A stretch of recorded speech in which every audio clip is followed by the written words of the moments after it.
Hey skiers, I'm Jeff from skiessentials.com. Welcome to our 2025 ski test. Today we're talking about the new Nordica Enforcer 104.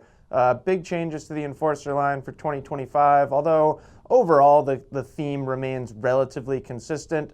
The big thing here with the 104 is it's no longer the 104 free. It's now just the Enforcer 104, and essentially the whole collection has been combined into a single collection. So before we had Enforcer and Enforcer Free, now we just have Enforcer. And there's a progression of increased rocker as you go from essentially 89 to, this 104.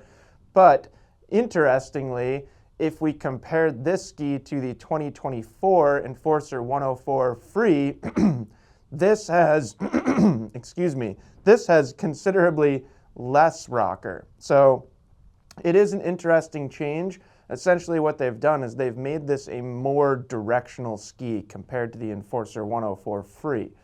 For a lot of skiers, that's going to be a better choice. If you're a directional skier, you don't ski backwards, you don't do any of that silly stuff, this is probably going to be better for you. There are certain skiers who might not like it as much as the Enforcer 104 Free, and that's perfectly okay, partly because Nordica has all those unleashed twin tips which can satisfy that need for a twin tip. So there are some construction changes as well. They're pretty minor. It's a different sourcing of their wood cores, but aside from that, we don't notice a huge difference in performance from the wood core. It is just a little bit thicker. That is one thing that we've noticed, and they do have a pretty stiff flex pattern, which we can look at in just a second.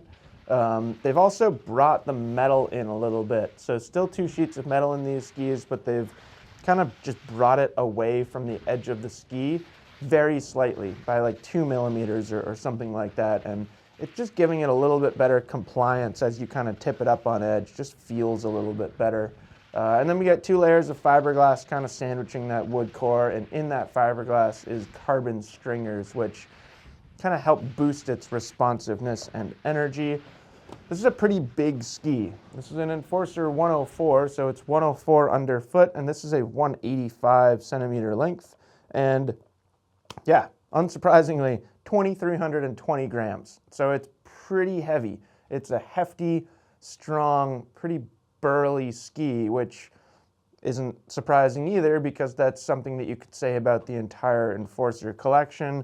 And then they're pretty stiff. You know, you can find stiffer skis than this. This isn't like the stiffest ski I've ever flexed, but especially for being in the 104 category, obviously we're looking for some soft snow performance there. This is certainly on the stiffer side of the spectrum. And then we kind of briefly talked about shape earlier, but it's cool to look at, you know, in a vacuum. I think you could look at this ski and say, it has a reasonable amount of rocker. It doesn't have a lot of rocker, but it has a substantial amount of rocker. It's a particularly noticeable back here in the tail. But again, if you were to put this right next to an Enforcer 104 Free of the past, this is a lot less tail rocker. Definitely less of a twin tip design, less splay. That's giving you more power, kind of a better, cleaner finish to a turn from back here in the tail. And yes, it's taking away a little bit of the kind of smear / pivot style turn, but that's not really what the Enforcer is all about. These skis are more intended for skiing fast, skiing direct down the fall line, bending the ski, making really powerful, dynamic carving turns through a variety of different snow conditions. So I do think it kind of like makes more sense as an Enforcer, especially dropping the Free out of it. Its performance matches the vibes I'm getting from it, essentially. We had a lot of different people on it this past season. I had a blast skiing it. I will say that I kind of fall into that category of maybe I prefer the old ski a little bit, but that's particularly just from a shaping perspective and my kind of my fondness for skiing backwards from time to time. But I love this ski. It was super fun to ski. It's a lot of ski. You know, I think especially like an intermediate level skier, But even a more advanced expert level skier, if you're less aggressive, if you don't like skiing particularly fast, you might not need it. I would say you probably would still enjoy skiing it. It's more that necessity whether you need its stability or not.